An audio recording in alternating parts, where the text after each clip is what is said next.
ఈ అడవిలోకి అడుగుపెట్టిన ప్రతి మనిషి తిరిగి వస్తాడా అనే ప్రశ్నకే సమాధానం లేదు.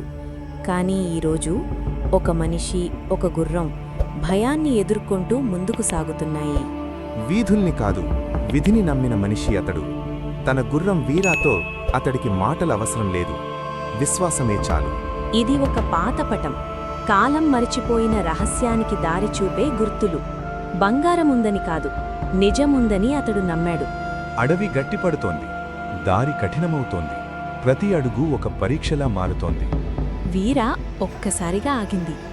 ప్రమాదం మాటల్లో కాదు, శ్వాసల్లోనే తెలుస్తుంది.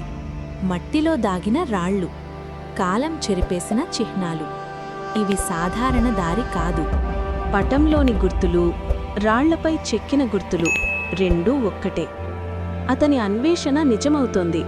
ఇప్పుడు అడవి నిశ్శబ్దంగా ఉంది. నిశ్శబ్దమే ఇక్కడ పెద్ద హెచ్చరిక. ఉగ్రంగా పారే నది, వెనక్కి వెళ్లే అవకాశం లేదు, ముందుకే ప్రయాణం.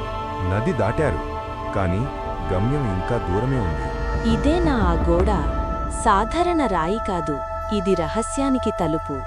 ఒక చిన్న రాయి నొక్కినంత మాత్రాన శతాబ్దాల నిద్ర చెదిరింది. తెరుచుకున్న ద్వారం, బంగారు కాంతి, కథలు నిజమయ్యాయి. గోడల మధ్య మెరుస్తున్న బంగారం. కాని అతని కళ్లలో ఆశ కాదు, ఆశ్చర్యం మాత్రమే. అతడు పరుగెత్తలేదు, ఎందుకంటే అతడికి తెలుసు ప్రయాణమే నిజమైన సంపద అని.